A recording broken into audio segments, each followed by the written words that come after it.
She is also known as the Happiness Explorer, on a mission guiding seekers toward greater happiness and conscious living, offering a distinctive perspective shaped by her transformative adventures. Her book, Take a Shot at Happiness: How to Write, Direct, and Produce the Life You Want, which our monitors are handing out right now, has been honored as the best personal development book of the year 2024 by Holistic Light. And I've heard from Maria that the book is continuing to be recognized and honored. She will be able to tell you by who. Like all of us, Maria has faced challenges personally and professionally, and instead of letting life setbacks defeat her, she transformed adversity into opportunity, embarking on a life-changing journey. This journey led her to uncover the 8 happiness essentials, the core values of happy people that form the foundation for a happier, more fulfilling life. Today, Maria will share these insights with a fresh, fun, and creative approach, combining journaling and phone photography to help others discover their own path to happiness. Purple, right there. Purple. Maria has developed in her background. Maria has developed and produced shows throughout the world. She was one of the original supervising producers of the TV mega hit Survivor. She is a member of both the Producers and Directors Guild of America, a fellow national member of Explorers Club, and an advisor for the Transformational Travel Council. Given her diverse experiences, expertise, and infectious enthusiasm, Maria genuinely inspires those seeking to live their best life. She is also a faithful Philoptochos woman from St. Sophia Cathedral in Los Angeles. So I would like to welcome Maria. Finally, Maria. So hello everyone, how are you? I am so happy to be here in sunny San Diego, sharing my favorite topic and something every one of us seeks. It's happiness. We all seek on some level to be happier. And I'm here to share with you what I've learned over the years. You know, for us to be happy, I mean, okay, well, if you're happy, I'm happy.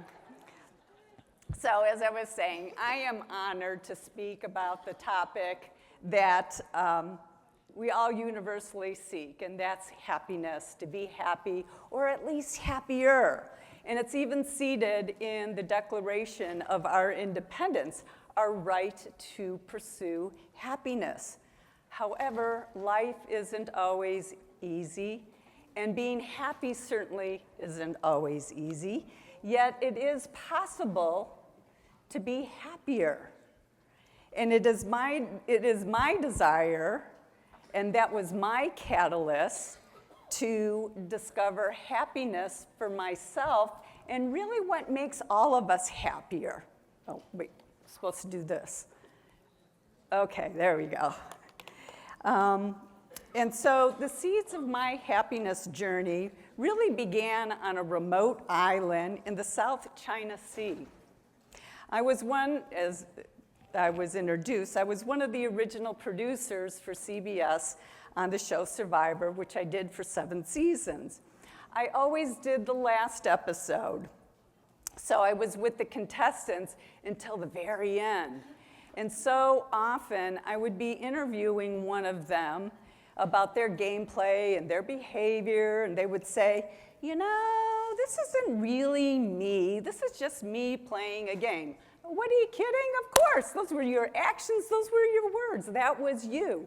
However, what they did is they got me to thinking that you don't really understand your capabilities until you are either tested, like the survivors. I mean, you don't really know how you're going to behave on a remote island, vying for life-changing money, without your creature comforts, without your support system of family and friends. Unless you have done that, you really cannot say how you're going to be. So we all have this untapped human potential, good or bad. So unless you're tested, like the survivor contestants, or you explore your untapped potential. And in my case, it was testing and exploring my happiness after I left Survivor. And it was that exploration that finally became my book. And today, I want to encourage all of you to become happiness explorers too. And I've been a student, a teacher, and author on the subject for some time. And in my humble opinion, you do not pursue happiness like it's a commodity, or a dress that you buy at Nordstrom, or you find under a rock. It's a choice. It's a choice you make, and then you do something about it. And that, to me, is the key to opening the door to happiness. And what I want to talk to you, what I want to share with you for the next hour. And what I want to share over the next hour is our choice, our God-given blessing to be happy, and what you can do to start up-leveling your happiness, your well-being. Sound good to you? Yeah? Yeah, exactly, okay. So in the next hour, I want to share some passages from my book, Take a Shot at Happiness, a bit of the science of happiness, and 3 daily happiness habits that I promise have changed my worldview 180 degrees. However, before we get into all of that, first a story. And this story is about the day my happiness journey began. Several years ago, on March 21st, it was a brilliant sunny day outside, much like today. However, a dark, foreboding cloud was hovering above me as I sat in my Los Angeles office, feeling about as down as I had ever felt as an adult. I mean, I felt like nothing in my life was working. Not in my business life, not in my personal life, and my heart hurt. I mean, it really, really hurt. It didn't feel pink, it felt black and blue. I felt frustrated because even though I had an Emmy as one of the producers on a groundbreaking network show, and I had all kinds of accolades, people telling me, oh, you're so talented, what a terrific producer you are, I love your work. Yeah, all of that sounded really great, except I was not getting the shows I wanted.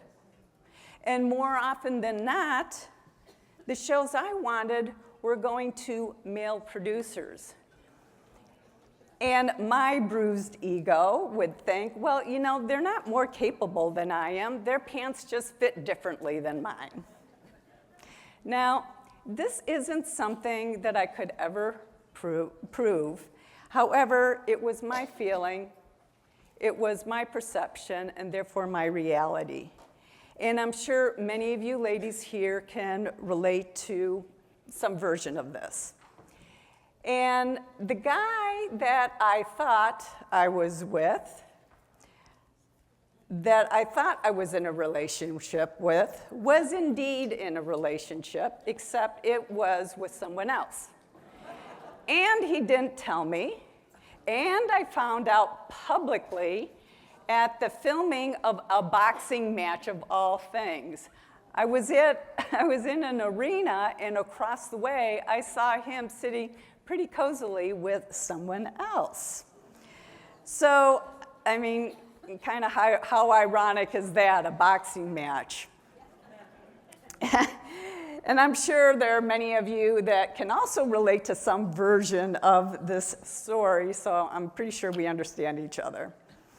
At any rate, there I sat in my office feeling incredibly unhappy, thinking, what is happening here?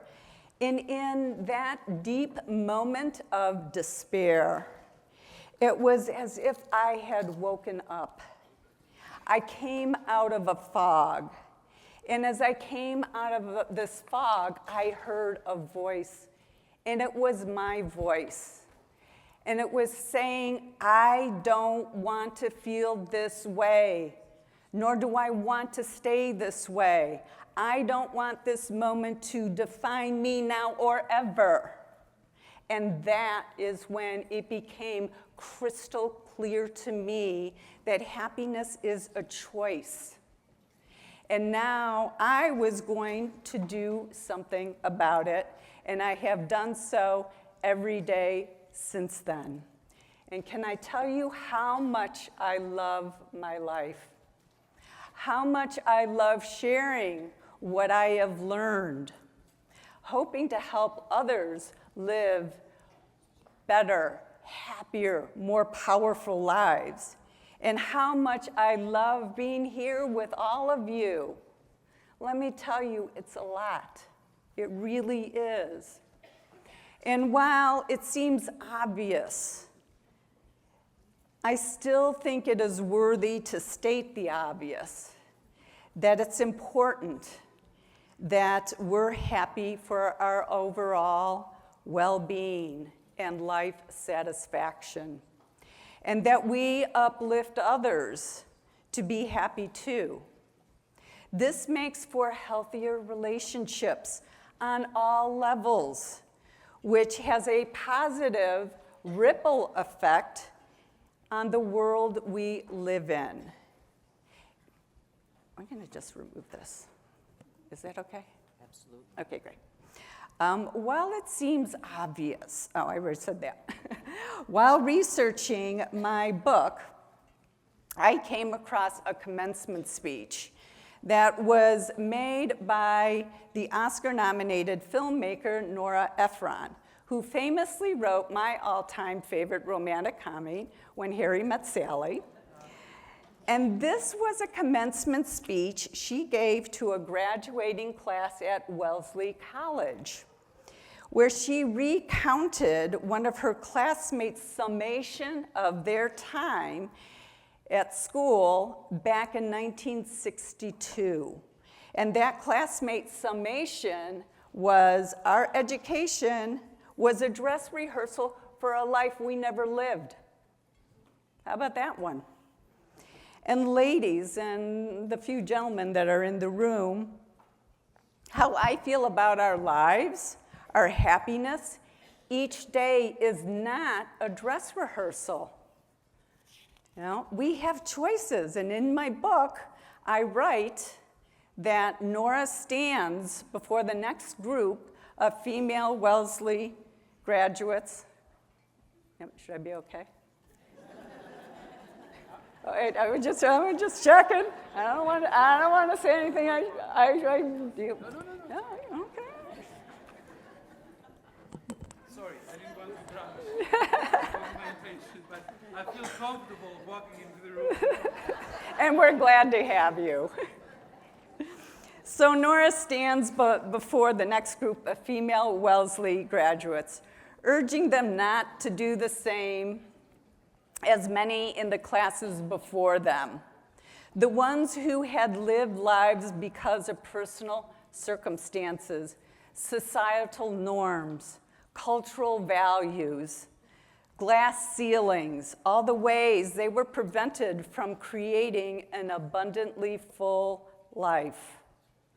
Nora goes on, I have to stay on top of Nora goes on to tell the graduates, be the heroine of your life, not the victim, because you don't have the alibi that my class had. This is one of the great achievements and mixed blessings that you inherit. And in the same spirit as Nora's message, I say to you, no excuses for not living your best life today. You are the writer, the director, and producer of your world. And it's these last few words that became the secondary title of my book, Take a Shot at Happiness, How to Write, Direct, and Produce the Life You Want. This is your life. And you can not only choose happiness, you can intentionally do something about it. And that is what we're going to move into next. So, a bit of happiness science. According to research that comes out of the Happiness Lab at the University of California's Riverside campus, led by the renowned happiness researcher, Dr. Sonia Lyubomirsky, we all come into the world with a happiness set point. Do you know what a happiness set point is? Yeah, I didn't either until I started studying the topic. So you know those folks who always seem to be smiling and easily navigating life, you know, any challenges that come up, they're always saying life is good, I count my blessings every day. In fact, they're annoyingly happy. Are you annoyingly happy? Are you that person? Are you that guy?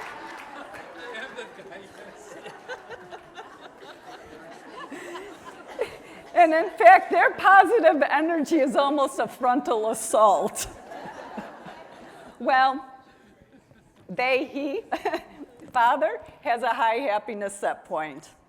While those who are the opposite, more like Eeyore from Winnie the Pooh, you know, always struggling and complaining, what's good about today?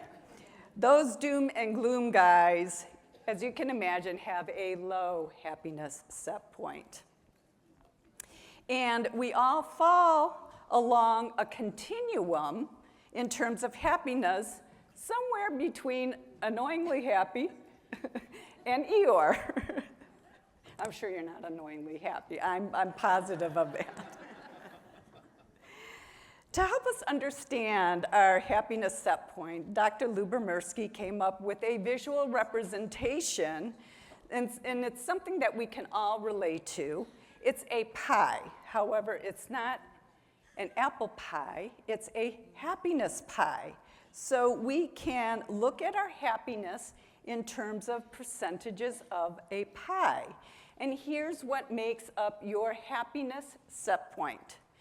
50% is your DNA, 10% is your life circumstance, meaning how is your health, how are you physically, how are you financially, and where you are set socially. Then there is a remaining 40% of this happiness pie, and this is a significant and critical piece of the pie that you can control. This 40% are intentional activities you can do to boost your happiness and well-being, or as I like to say, your whole being, as in mind, body, and spirit. And my feeling, and what science is backing up more and more, is that you can control more than 40% of this happiness pie. I mean, think about it.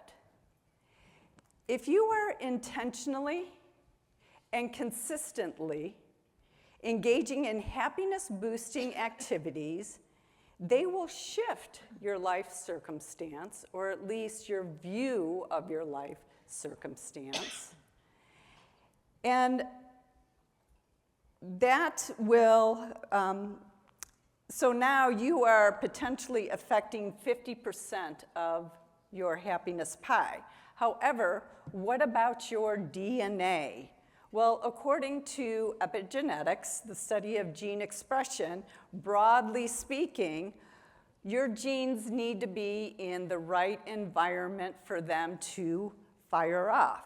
So that 40 to 50% that is within your control could now very well put you in the right environment to not activate a genetic predisposition to a lower happiness set point.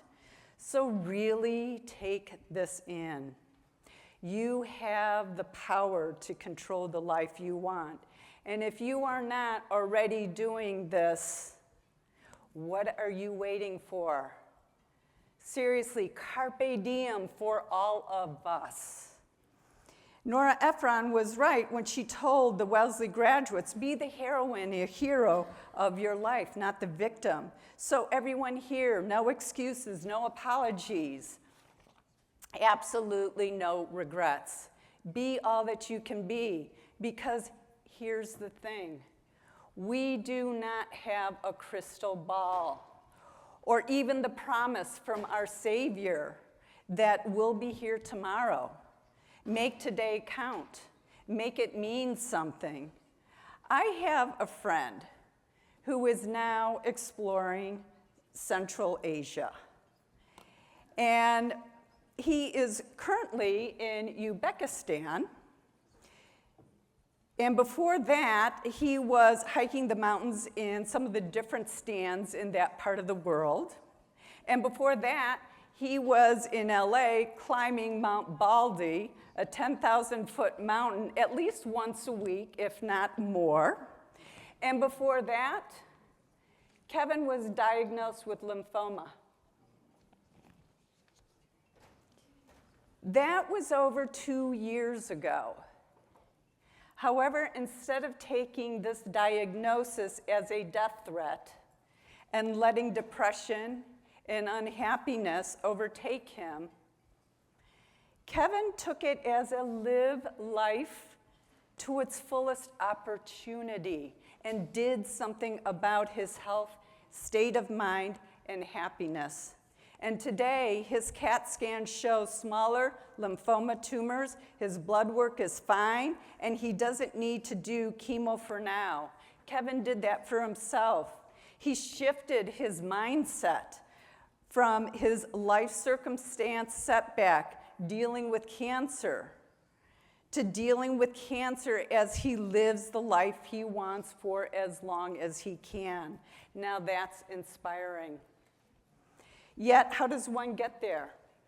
Like Kevin, able to shift their mindset to be happy, to be hopeful in the face of a big health challenge. Well, from my experience and studies in happiness, you start by making a choice like I did on September 21st, several years ago. And then you seek out and take intentional, conscious, and consistent action toward up-leveling your happiness until it becomes your habit. I write about this and help others do this through my book and my Take a Shot at Happiness companion app. So circling back to my happiness journey early on, I made a list of what I felt made me happy, or at least happier. Then I researched to see if there was science to support what I was intuitively feeling and experiencing.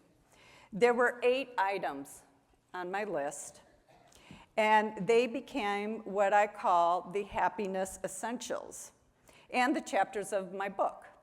They are the values, and that means the values meaning the virtues, qualities, and habits of happy people. So why is this important? Why do we want to learn the virtues, qualities, and habits of happy people other than the obvious? Because it makes us more resilient and better able to navigate life's ups and downs. We go to school to learn to be doctors, teachers, filmmakers, yet we are not taught how to manage our well-being. And this is my mission, to help women and men like you live more satisfied and happier lives by intention. Thankfully, coming out of COVID, others are waking up to wanting the emotional tools to live better. At Harvard and Yale, among the most popular classes are the ones about happiness and well-being. So what are the happiness essentials that I feel make up a life well lived? For this, I will share the description I wrote in my book, which takes a creative approach using phone camera photography and journaling to develop the 8 core values, the essential virtues and qualities I believe universally support consciously living a purposeful, good life. Virtues being your personal or moral standards like faith, love, gratitude, forgiveness, peace. Qualities being attributes or characteristics that you value, health, abundance, and detachment, which I'll explain more in a moment. And I think some of these that I just mentioned can be both a virtue and a quality. So coming from a film and television background, I view these 8 essentials similarly to how you would view setting up a camera to shoot pictures on a tripod. So from my book, here are the happiness essentials that I describe. 1, life's details become sharper when you focus on faith. Your thoughts and actions become more evident. 2, love filtered through the lens of the heart fixes, comforts, and enriches anything you can name. 3, health is a tripod of life, what stabilizes you. Your optimal state of health serves as the leg of the mind, the leg of the body, and the leg of the spirit. 4, if there is a lens of choice, let it be gratitude. The only prayer you ever need to say is thank you. 5, opening your heart. Opening your heart's aperture to allow the light of forgiveness enables life again. Forgiving is for living. 6, peace. Peace is the available inner light that radiates from within you, reflecting outwardly to the people that you touch. 7, detachment is like setting your intention on auto. You intend a desire, then allow the universe to choose the correct shutter speed. There is your timing and God's perfect timing. Finally, 8, abundance is a picture frame of all possibilities. If you can see it in your viewfinder, you can capture it. I have lived by these happiness essentials for well over a decade. So I am living proof that they work. And as I already shared, I love my life. I feel content and that I am living with purpose. What better proof can you have than this? And for me, the first happiness essential is faith. Faith is my bedrock. It is my alpha and omega, and nothing happens without checking in with the big guy and saying thank you throughout the day and listening and watching for his guidance. And the one thing that I keep hearing God whispering to me over and over these days is don't be afraid. And I'm sharing these words with you to encourage you to not be afraid. Don't be afraid to try new things, no matter what your age is. Don't be afraid to stand for what you believe in. Don't be afraid to show who you are and to live the life you want. Remember, your life is not a dress rehearsal. So now I'd like to switch things a little bit, and share my 3 daily go-to happiness habits that help me maintain a more constructive mindset. And we'll practice a little bit together. Is that something you guys are up for? Okay, great. So my first happiness go-to habit is breathing along with prayer and meditating, which have been game changers in my life and why I'm starting with this. So I'm going to walk you through what we'll do, and then we'll do it. So we'll spend some time just breathing that I will guide you through. And then we'll meditate using the Jesus prayer, also known as prayer of the heart. Many of you, I'm sure, already know it, as Lord Jesus Christ, Son of God, have mercy on me, a sinner. Then you will use the words as a meditation prayer. When you do this, what you're doing is you are focusing and bringing your intention and attention inward to be with the Lord. There is a saying that praying is talking to God and meditating is listening. And that's what we'll do together for a few minutes. Is that okay? Okay, just checking. Though I want to mention the use of the word sinner for those who do not understand or know what it means in this context. In our language, sinner has a negative connotation, and I think that's where our descriptive language fails us. I mean, who wants to keep reinforcing that they're bad or wrong if they're trying to pull themselves up? You want to use supportive, constructive, and productive words to uplift yourself, to take yourself up, not bring yourself down, not keep yourself stuck. So it is helpful to understand that in the context of this meditation prayer, the word sinner means to miss the mark, as in not living up to your best self, your greatest potential. And you're using the prayer of the heart to petition God to help you, to guide you to being a better person, to living up to your best self. Does that make sense? Okay. Also, if it helps, and I do this, instead of saying, and I hope this is okay, Father. If it helps, and I do this, instead of saying, have mercy on me, a sinner, I say, have mercy on me, please guide me. Please guide me. I find that using prayer of the heart is both comforting and encouraging. I use this meditation prayer when I most want to feel closer to God. And as I guide you through this practice, I will ask you to silently offer some questions to God. We'll then meditate using this prayer first out loud, then continue silently. And at some point, you will release the meditation prayer and sit in silence to notice what thoughts, felt sensations, or emotions come up for you, if any.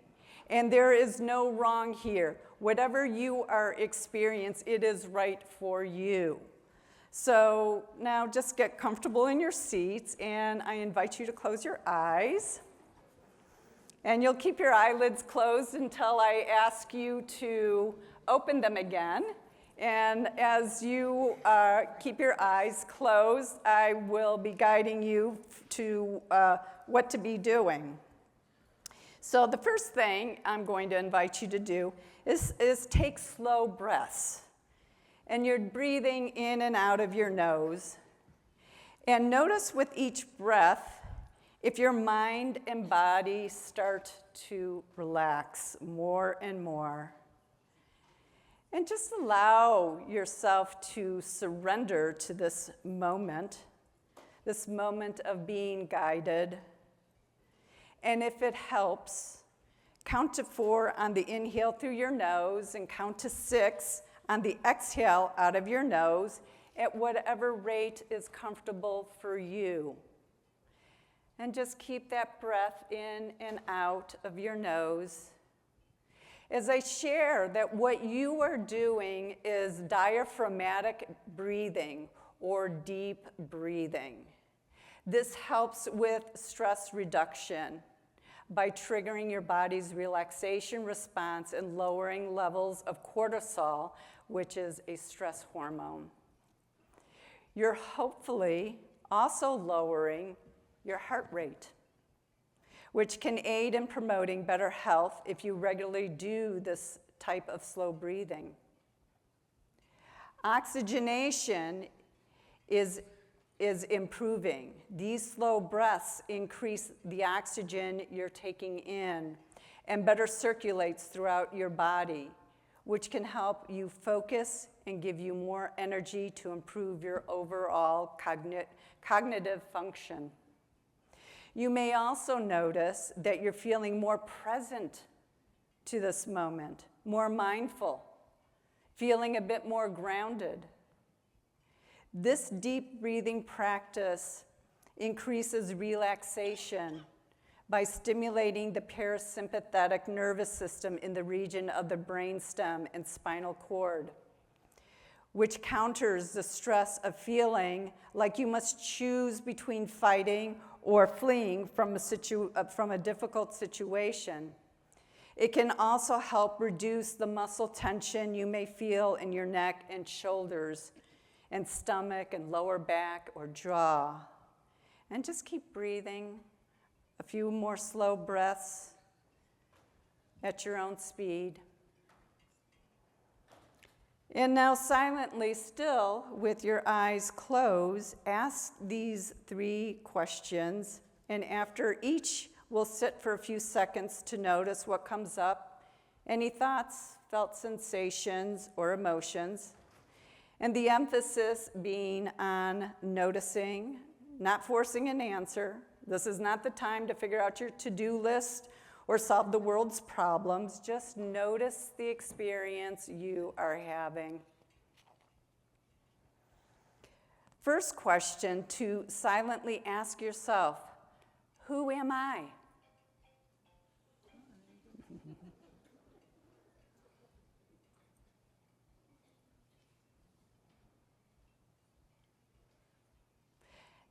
Next question to silently ask is, what do I want? What do I really, really want?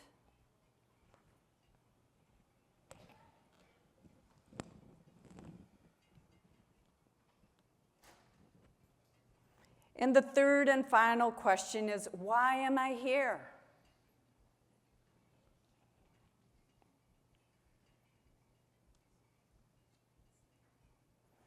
So in a moment, we'll begin out loud together our meditation prayer.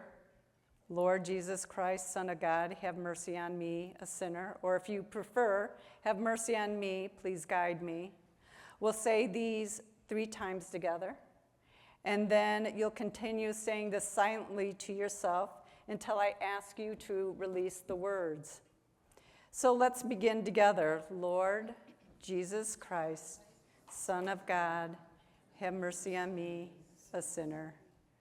Lord Jesus Christ, Son of God, have mercy on me, a sinner. Lord Jesus Christ, Son of God, have mercy on me. Please guide me. And continue saying this meditation prayer silently to yourself.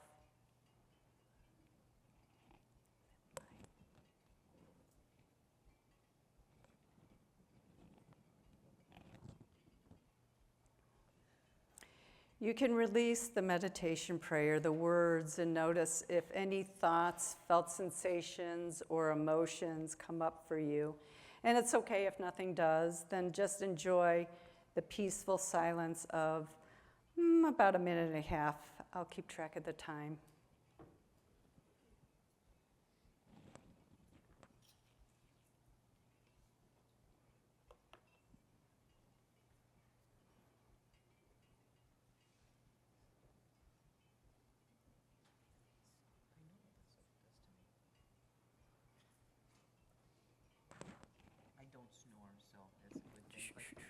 No, see, I'm falling asleep. That's good. That's what you need. So I may fall over. If I do, push me back. Okay.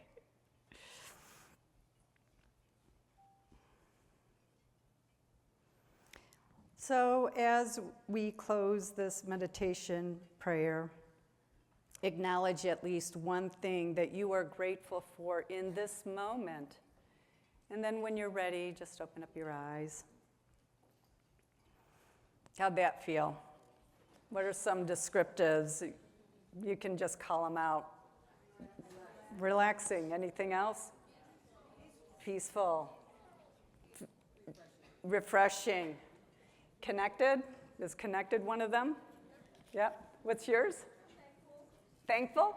That's always a good one. It makes a difference. You know, doing this really does make a difference. This has been a game changer in my life.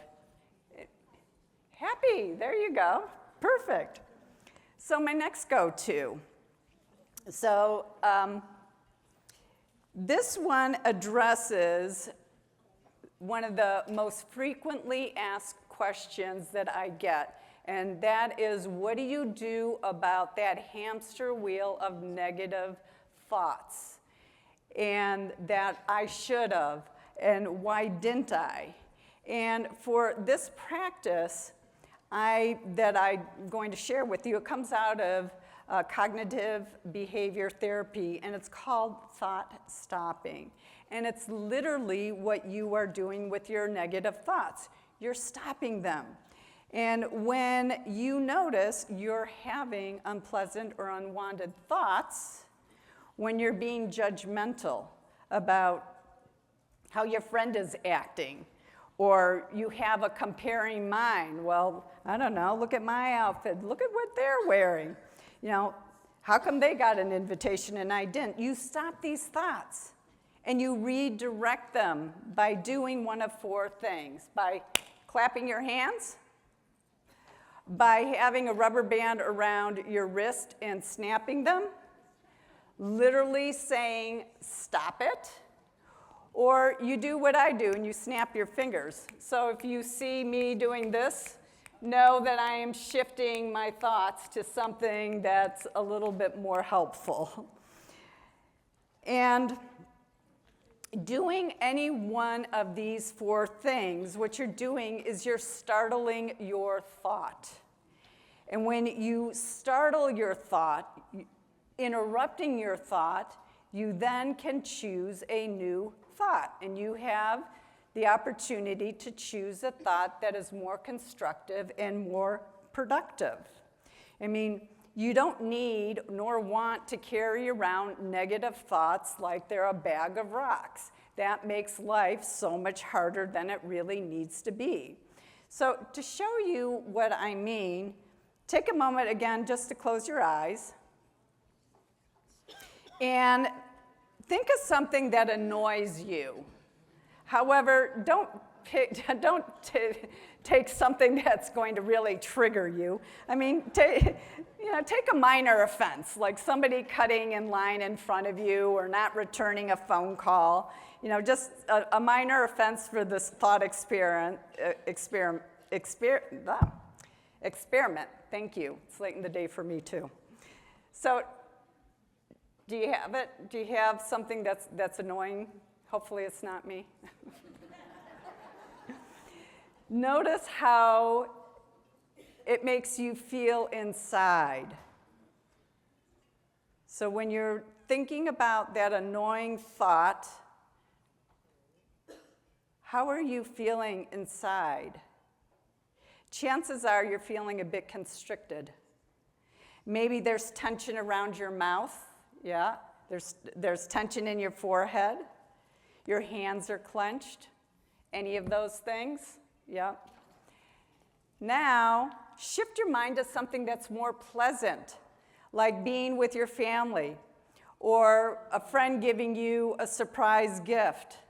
Do you notice the difference in how you are feeling when you have a pleasant thought? Just take a moment to feel that gift that you were given, being with your family. How does that feel now inside of your body? Yeah, okay, I see your head's nodding over there. Yeah, chances are you feel more at ease, right? Yep. And, you know, just really for a moment longer, notice the difference between the pleasant thought that you have chosen and the unpleasant thought that you had a moment before. And notice the difference in how your body feels. I mean, it manifests itself physically, right? So for those of you who have your eyes open, you can open them now. So Negative, unproductive, and unconstructive thoughts tend to make you feel tight and contracted in your body, leading to difficult emotions, unfocused thoughts, low energy, and even disease when you chronically dwell in the negative. It's not good for you. Whereas positive, productive, and constructive thoughts give you a feeling of expansion, optimism, love. You feel more energetic and in the flow of life. And that's where you want to be most of the time. The one thing I do want to mention about this thought-stopping method is that it is not about stuffing your emotions. If you have something that you need to deal with it. Go get the professional advice that you need. This is not a substitute for therapy that you may need to resolve a situation. And I want to be super, super clear about that. You know, I use this thought-stopping. I use this every day. And I use it to recognize when I'm comparing myself to someone else. Oh, look at the shawl you're wearing, and I've got this thing on that I've had for a while. You know? I use it when I'm judging. I use it when I feel like I am being petty with my thoughts, or I'm playing small. That's how I use it. I use it to recognize that I'm doing this so I can shift my mindset to something that is more serving, that is more constructive, that is more productive. And this is not easy, and it takes vigilance, but if you make the commitment, it becomes easier until it actually becomes your habit. I mean, I actually don't know how to not do it because I've been doing it so long. Yeah? And what it helps me also do is it helps me to step back. You know, is there a lesson here that I can learn from whatever the negative chatter is? You know, is there a different way of being? Can I be kinder? Or can I use it as a reminder to just chill out? Stop being up here. You know, bring it down. Not everything has to be played up here. So this is such an effective practice. I really, really love it. So now the third and final happiness habit. Also, I'm sharing my 3 top favorites with you, and I promise I do these every day. And this last one is called Savoring the Good. And this is looking for and appreciating good moments throughout your day. And it's appreciating the good moments, whether they're big or small, which are, you know, the activities in my book and the companion app, it helps you to do. And when you look for positive, pleasant moments throughout the day and on a daily basis, it eventually becomes your habit. And happiness, or at least being happier, becomes more your way of being, your state of mind. What I learned from neuropsychologist Dr. Rick Hansen, and suggest you do, is to savor these moments throughout your day for 20 to 30 seconds, long enough to create a positive memory. And what you're doing is creating a storehouse of positive memories that you can always access when you are either feeling down or you need to remind yourself of past successes to help boost your morale. And another thing is that when you consistently savor the good, you create a positive neural pathway away from the negative. And like I said, I have been doing this for so long. When I have negative thoughts, they really stand out to me, and they feel like a bad chord has been played on a piano. So your outlook and well-being actually shifts. And it shifts to something that is more joyful, appreciative, and hopeful. I mean, I'm just telling you what has happened to me. So the 3 happiness habits that we talked about today are deep breathing along with prayer and meditation, thought stopping, and savoring the good. So you do the prayer, breathing and prayer meditation to soothe your mind and body, feel more connected to God, and aware of the types of thoughts that you are having. And thought stopping is literally startling your mind, your thoughts, so you can choose more productive thoughts. And the third one, savoring the good, is when you look for positive moments throughout the day to savor 20 to 30 seconds. And when done over time, helps you create a more positive neural pathway and impacts your overall outlook and well-being. And while I can still have my upsets, I'm human, I'm fallible, and I'm Greek. However, I don't dwell in my upsets for as long. And when I am on the other side of my upsets, I feel more emotionally intact, and I learn from them. And same can be true if you choose to be happier and intentionally and consistently do something about it. As I bring this time together to a close, I want to share my first happiness essential passage from my book. It's the chapter on faith, something we all share here. And the title of this passage is Believe in Something Beyond Yourself. Something I feel is both critical and the launching pad to one's happiness, and certainly was true for me. So, from my book, oh my God, turn on the news. Popped up on my computer chat as I was engrossed in working on a script. I ran into the living room to turn on the television. Breaking news headlined every channel. American Airlines Flight 11 had just crashed into the North Tower of the World Trade Center in Lower Manhattan. 17 minutes later, United Airlines Flight 175 took out the South Tower. The country was stunned in disbelief. It was surreal to accept the crash replays and hear the cries of the firsthand accounts. Not since World War II have our country's shores been hit by foreign invaders. The first Sunday after 9/11, I went to church. Parishioners filled the pews and lined the walls like it was Easter. We had liturgy, as we did every Sunday. In the end, the priest gave a sermon. I don't remember what he said, and it doesn't matter because what happened afterwards remains etched in my mind and heart.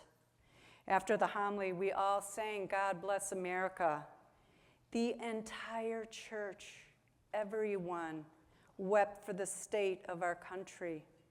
Up until that point, going to church had been just to talk to Big G, hear the choir, and the week's sermon with the other churchgoers as ambiance. That day was the first time I felt moved by the importance of being part of a faith community during times of grief.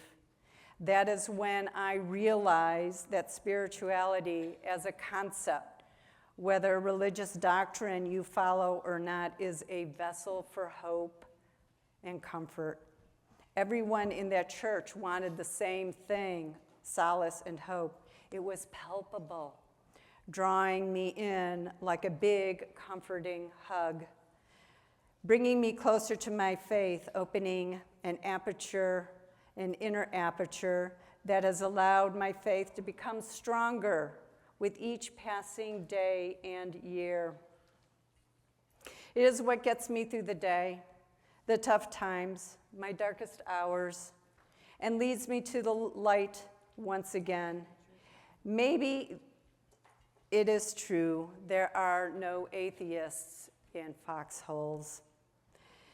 Now, I'm not pushing a particular spiritual practice or religion. That is a highly personal path. However, whether it is Christianity, Buddhism, Hinduism, Islam, or calling on the divine entity, the creator, the greater universe, the quantum field, the source, or nothing at all, I feel it's soothing to believe in a nurturing, energetic force you can turn to in times of need and in times of question and in times of gratitude.